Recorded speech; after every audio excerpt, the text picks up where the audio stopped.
Kisah Nabi Yunus alaihi salam ditelan ikan paus. Kisah ini disebutkan beberapa kali dalam Al-Quran. Salah satunya surat Asy-Syaffat ayat 139 hingga 148. Diceritakan bahwa Nabi Yunus alaihi salam merasa putus asa berdakwah kepada kaumnya yang keras kepala. Setelah hampir puluhan tahun berdakwah, hanya sedikit yang mau menjadi pengikutnya. Akhirnya beliau pun meninggalkan kaumnya dengan perasaan marah sekaligus sedih.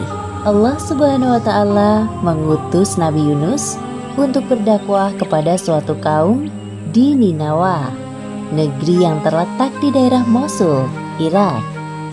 Hampir seluruh penduduk Ninawa masih mewarisi tradisi nenek moyang mereka, yaitu menyembah berhala. Kaum Ninawa tidak menyukai kehadiran Nabi Yunus. Menurut mereka, ajakan Nabi Yunus untuk beriman kepada Allah tidak sesuai dengan tradisi mereka. Wahai kaumku, berhentilah menyembah berhala-berhala itu. Sesungguhnya mereka tidak dapat memberi manfaat apapun kepada kalian. Hanya Allah satu-satunya Tuhan yang pantas kalian sembah. Diam saja kau Yunus. Engkau bisa bicara begitu karena memang bukan dari keturunan nenek moyang kami. Ya benar, inilah ajaran turun-temurun dari nenek moyang kami.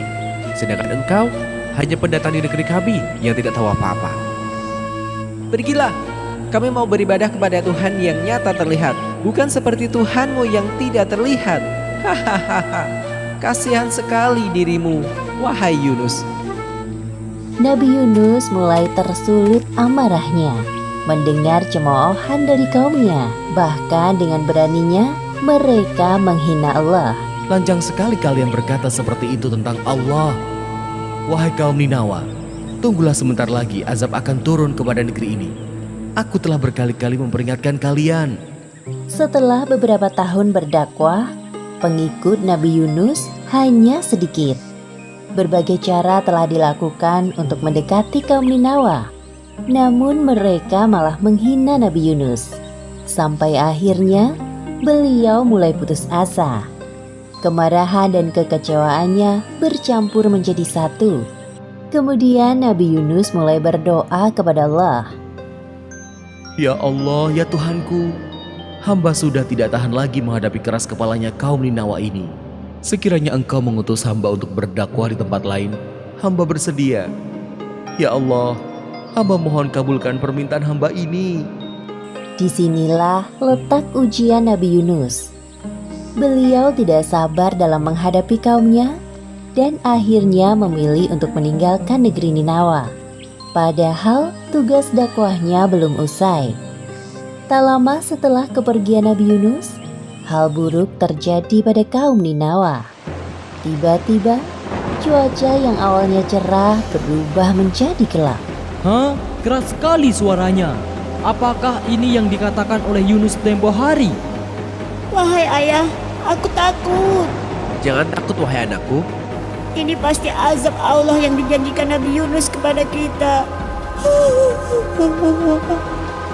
Satu persatu kaum Ninawa mulai keluar dari rumahnya. Mereka bersujud dan mulai menyadari akan kesalahannya. Ya Allah, maafkanlah perilaku kami yang tidak mau beriman kepadamu. Kami sudah zalim kepada Yunus, Nabi utusanmu. Ya Allah, ampunilah perbuatan kami. Kami sungguh-sungguh bertaubat kepadamu. Ya Allah. Kemudian Allah tidak jadi menurunkan azab kepada penduduk negeri Ninawa. Seperti yang disebutkan dalam Al-Quran, surat Yunus ayat 98. Ketika mereka, kaum Yunus itu beriman, kami hilangkan dari mereka azab yang menghinakan dalam kehidupan dunia. Dan kami beri kesenangan kepada mereka sampai waktu tertentu. Sementara itu, Nabi Yunus telah berjalan cukup jauh. Sampailah beliau di tepi pantai. Langit sore nampak bersahabat. Terlihat di sana ada kapal yang akan berlayar. Kemudian Nabi Yunus pun ikut masuk ke dalam rombongan kapal yang akan berlayar itu.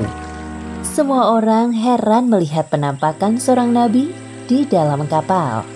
Namun para penumpang tidak berani menyapa Nabi Yunus. Mereka hanya saling berbisik. Nahkoda menggerakkan kapal cukup cepat. Ketika berada di tengah lautan, seketika itu angin bertiup kencang dan menggoyangkan sebagian badan kapal. Sepertinya akan terjadi badai. Lihat, hujan mulai turun. Aduh, bagaimana ini? Kasihan sekali anakku. Maaf tuan-tuan, sepertinya kita harus mengeluarkan barang-barang agar kapal tidak tenggelam. Baik, Mereka pun mengeluarkan semua barang dan menjatuhkannya ke laut. Kami sudah mengeluarkan semua barang. Bagaimana keadaannya? Sepertinya harus ada dari kita yang turun dari kapal. Beban kapal ini masih terlalu berat. Apa? Bagaimana jika kita lakukan undian saja untuk menentukan siapa orangnya agar adil? Ya, cepat kita lakukan. Para penumpang kapal, termasuk Nabi Yunus, melakukan undian. Ternyata nama yang keluar adalah Nabi Yunus. Hah? Tidak mungkin dia. Aku yakin dia adalah orang baik. Nabi pula. Bagaimana kalau kita undi lagi saja? Ya, undi saja lagi. Lakukan lagi. Setelah melakukan undian kedua dan ketiga, tetap saja nama yang keluar adalah Nabi Yunus. Melihat kenyataan tersebut, Nabi Yunus pasrah dengan keadaan. Sudahlah tuan-tuan, tidak perlu dilakukan undian lagi. Aku ikhlas dengan keputusan ini. Aku akan turun ke laut agar kapal ini tidak tenggelam. Insya Allah ini takdirku. Orang-orang melihat Nabi Yunus dengan perasaan tidak rela. Kemudian Nabi Yunus bersiap untuk turun dari kapal. Beliau menatap ombak yang bergulung-gulung di hadapannya. Ya Allah, mungkin ini balasan bagiku atas sikap pengecut dan tidak sabar menghadapi ujian dakwah dari kaumku. Ampuni aku ya Allah. Demikianlah Nabi Yunus termasuk orang-orang yang kalah dalam undian tersebut, sehingga dilemparkan ke laut.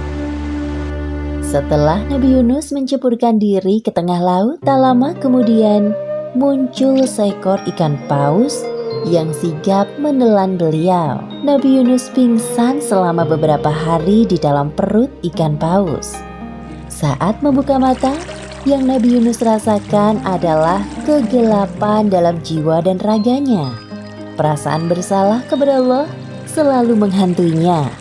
Tubuhnya tidak berdaya karena tidak ada asupan makanan selama berada di dalam perut ikan paus. Kemudian Nabi Yunus dengan segala kekuatannya berdoa kepada Allah. Seperti yang disebutkan dalam Al-Quran, Surat Al-Anbiya ayat 87. Tidak ada Tuhan selain Engkau, Maha Suci Engkau. Sungguh, aku termasuk orang-orang yang zalim. Allah seketika itu menjawab doa Nabi Yunus dan menghilangkan kesedihan yang dirasakannya. Allah melalui perantara ikan paus melemparkan Nabi Yunus di sebuah daratan yang tandus. Nabi Yunus keluar dari perut ikan paus dengan keadaan lemah dan sakit. Lalu Allah menumbuhkan tanaman di dekatnya dan beliau pun menikmatinya. Tubuhnya kembali bugar. Alhamdulillahirabbil alamin. Terima kasih ya Allah. Setelah kondisinya berangsur pulih seperti sedia kala, Nabi Yunus kembali kepada kaumnya di Ninawa. Sesampainya di sana, Nabi Yunus disambut hangat oleh kaumnya. Beliau sangat terharu atas perlakuan yang diberikan oleh kaumnya. Kaum Ninawa sekarang sudah jauh berubah lebih baik dari sebelumnya. Mereka hanya beriman kepada Allah Subhanahu wa Ta'ala, seperti yang disebutkan dalam surat Asy-Syaffat ayat 147 hingga 148. Dan kami utus dia kepada 100.000 orang atau lebih, sehingga mereka beriman. Karena itu, kami anugerahkan kenikmatan hidup kepada mereka hingga waktu tertentu. Demikianlah akhir kisah Nabi Yunus alaihi salam. Hikmah yang dapat kita ambil dari kisah ini: pertama, hendaknya kita belajar untuk bersikap sabar dalam menahan amarah. Kedua, Allah mengabulkan doa hambanya yang bermasalah dengan syarat seorang hamba tersebut harus bersungguh-sungguh dalam beribadah kepadanya. Wallahu a'lam bishawab.